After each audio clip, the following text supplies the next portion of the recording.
প্রান্তিকের হাত থেকে কথাকে উদ্ধার করলো অগ্নি। সম্পূর্ণ জানতে ভিডিওটিতে একটি লাইক করে প্রথম থেকেই দেখতে থাকো। গল্পের শুরুতেই দেখা যায় অগ্নি আর প্রত্যয় আক্কি তিনজন মিলে গাড়িতে করে যেতে থাকে। প্রত্যয় তখন বলে, এখানেই তো টায়ারের দাগটা ছিল, কোথায় গেল? আর অন্যদিকে কথাকে কিডন্যাপ করে নিয়ে আসে প্রান্তিক। প্রান্তিক তখন বলে, ও যাতে কোনোভাবেই পালাতে না পারে সেই ব্যবস্থাটাই করবি, খেয়াল থাকে যেন। গুন্ডাগুলো বলে, বস তুমি চিন্তা করো না, আমরা সবটা সামলে নেব। এ আর এমন কি ব্যাপার, এইটুকু তো আমরা করতেই পারি, তাই না? প্রান্তিক তখন বলে, করতে তো হবেই, হাল ছাড়লে চলবে না। এই মেয়েটার যেন কোনোভাবেই এখান থেকে পালাতে না পারে। এর মধ্যে দেখা যায় কর্তা দাদু কর্তা দিদা সবাই খুব চিন্তা করতে থাকে, কি করবে কিছুই বুঝতে পারছে না। ভগবানের কাছে প্রার্থনা করতে থাকে কথা যেন ঠিক সময় ফিরে আসতে পারে, কথার যেন আর কোনো অসুবিধা না হয়, আর অগ্নিও যেন কথাকে ঠিক মতন ফিরিয়ে আনতে পারে। বাড়িতে সবাই তো চিন্তা করছে। জুনির ভগবানের কাছে প্রার্থনা করতে থাকে আর বলে, ও তো তোমার কাছেই আসছিল ভগবান, তাহলে ওর এমন অবস্থা কেন হলো? বলো না, ওর এমন অবস্থা কেন হলো? ওকে সুস্থ করে তুমি এখানে পাঠিয়ে দাও, ও যেন এখানে ফিরে আসতে পারে। রথ তো ওকেই টানতে হবে। অন্যদিকে অগ্নিরা গাড়িটা দাঁড় করিয়েছে। আশেপাশে সবাইকে কথার ছবি দেখাতে থাকে আর বলে, আচ্ছা দাদা এনাকে দেখেছেন?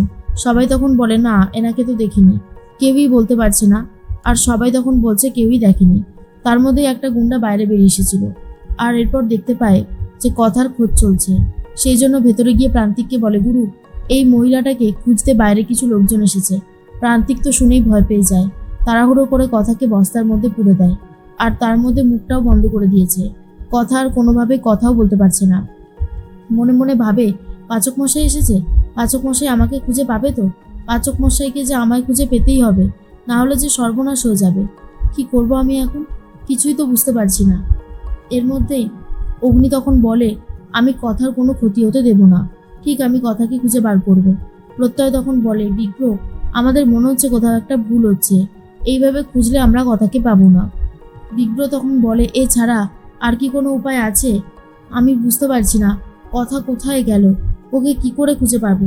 হাল ছাড়লে চলবে না, আমাদেরকে ওকে ঠিক খুঁজে বার করতেই হবে, যত কষ্টই হোক না কেন।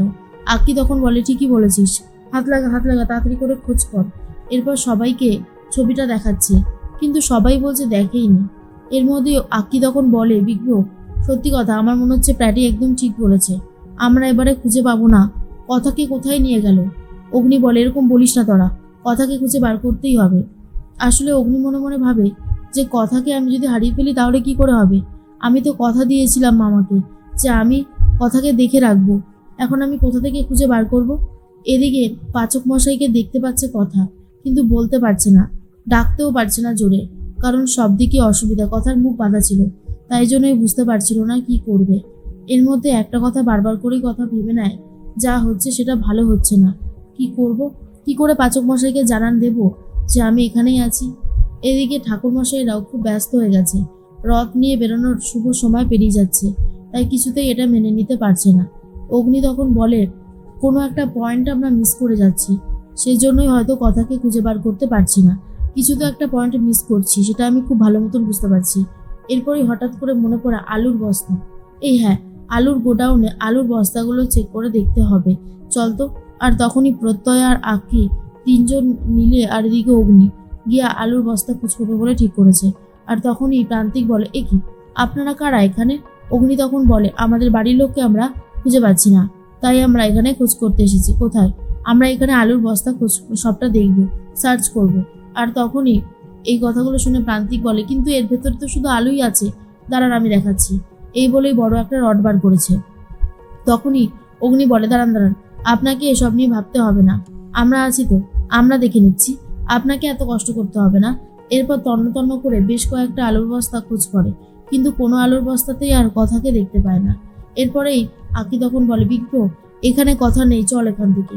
কিন্তু অগ্নির মন সাড়া দিতে থাকে আর বুঝতে পারে কোনো একটা গন্ডগোল হচ্ছে, আর বলে, কথা কেন মনে হচ্ছে যে তোকে আমি এখানেই ফেলে চলে যাচ্ছি? হে ভগবান, কথাকে পাইয়ে দাও আমায়। আর তার মধ্যে একটু রাস্তা যেতে না যেতেই পিছনের দিকে তাকিয়ে দেখে একটা বস্তার গায়ে রক্ত লেগে রয়েছে। আর সেটা দেখার পর তখনই অগ্নি বলে, শোন প্রত্যয়, ওই যে ওই বস্তাটা নিয়ে আয় তো, ওই বস্তার গায়ে রক্ত লেগে রয়েছে। বস্তাটা নিয়ে আসতেই প্রান্তিক ঠিক করে অগ্নিকে মারবে, আর তখনই প্রান্তিক অগ্নিকে মারতে গেলে অগ্নিও প্রান্তিককে মারতে থাকে। তারপর প্রান্তিক আর দুইজন গুন্ডা তাড়াতাড়ি করে সেখান থেকে পালিয়ে যায়। প্রত্যয় আর আক্কি পেছনে গেছে যাতে গুন্ডাগুলোকে ধরতে পারে। আর এর মধ্যেই বস্তাটাকে এগিয়ে নিয়ে আসে অগ্নি। বস্তাটা খুলতেই কথাকে দেখতে পেয়ে পুরো অবাক হয়ে গেছে অগ্নি, আর বলে, কথা তুই ঠিক আছিস তো? কথা তখন বলে, পাচক মশাই আপনি এসেছেন, আমি তো বিশ্বাসই করতে পারছি না, আপনার শরীরের এই অবস্থা আর আপনি এসেছেন। অগ্নি তখন বলে, উফ তুই চুপ করবি? কি সমস্ত কথা যে বলিস না তুই। তোর বিপদের দিনে আমি আসবো না সেটা কি হতে পারে বল? আমাকে যে আসতেই হতো। তুই ঠিক আছিস তো বল না। কথা তখন বলে, আমি একদম ঠিক আছি, আমার কোনো অসুবিধা হচ্ছে না। অগ্নি কথাকে পেয়ে জড়িয়ে ধরে আর বলে, আর তোর কোনো ক্ষতি হতে আমি দেবো না।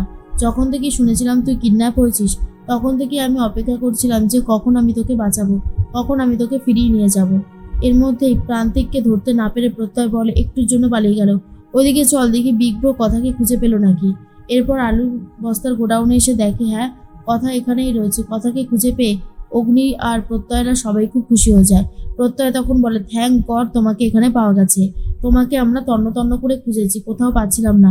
এত টেনশন হচ্ছিল যে তোমাকে বলে বোঝাতে পারবো না। কথা বলে, আমিও তো তোমাদেরকে বোঝাতে পারছিলাম না যে আমি এখানে রয়েছি। ওই শয়তানগুলো আমার মুখ বেঁধে দিয়েছিল যাতে আমি কথা বলতে না পারি, চেঁচাতে না পারি।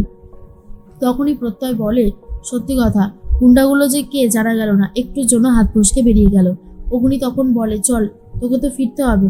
কথা বলে, আমাকে এখন জগৎ ব্রহ্মপুর যেতে হবে পাচক মশাই, সেখানে সবাই আমার জন্য অপেক্ষা করছে। রথ টানতে না পারলে ঘোর অমঙ্গল হবে, আর আমি সেটা কোনোভাবে মেনে নিতে পারবো না। তাই যা করার ঝটপট করে করতেই হবে। এরপর সবাই মিলে রওনা দেয় জগৎ ব্রহ্মপুরের উদ্দেশ্যে। এদিকে সময় চলে যাচ্ছে, কোনোভাবেই আর কথা আসছে না। তখনই পুরোহিত মশাই বলে, 150 বছরের রথযাত্রায় কি তাহলে এবার বাধা পড়বে? বলুন শশীভূষণ বাবু। শশীভূষণ বাবু বলে, দাঁড়ান না, একটু অপেক্ষা করুন, কথা মা আসবে। কথা মাকে যে আসতেই হবে, আজকে ভগবানেরও পরীক্ষা। ঠাম্মিও তখন প্রার্থনা করতে থাকে যাতে কথা ঠিক সময়ে চলে আসে। তার মধ্যেই কথা চলে এসেছে। জুনি তখন বলে, কথা তুই ঠিক আছিস তো? তোর কোনো অসুবিধা হচ্ছে না তো? আর তখনই জুনির কথা শুনে কথা বলে, আমি একদম ঠিক আছি জুনি, আমার কোনো অসুবিধা হচ্ছে না, আমি একদম ঠিক আছি। আর তার মধ্যেই জুনি তখন বলে, তোর জন্য আমরা কত চিন্তা করছিলাম, সারাক্ষণ ভাবছিলাম তুই কখন আসবি। অগ্নিদা সে ঠিক আছে তো? কথা তখন বলে, হ্যাঁ পাচক মশাইও একদম ঠিক আছে। ঠাকুর মশাই বলে, আর ওয়েট করবে না, তাড়াতাড়ি করো, এরপর তো শুভ সময় পেরিয়ে যাবে। রথযাত্রার শুভ সময় বলে তো একটা ব্যাপার থাকে। এরপরেই কথা বলে, হ্যাঁ আমি এক্ষুনি রথ টানছি, কিন্তু রথটা এতটাই ভারী ছিল যে কোনোভাবেই টানতে পারছে না কথা। আর পুরোহিত মশাই বলে, এটা তো টানা সম্ভবও নয় একা একা, এবারে কি হবে? কিন্তু অগ্নি তো আর কথাকে ছেড়ে দিতে পারে না, তাই অগ্নিও চলে এসেছে রথ টানবে বলে। অবশেষে অগ্নি আর কথা রথ টানা দেখে খুবই খুশি হয়ে যায় শশীভূষণ আর রেণুকা।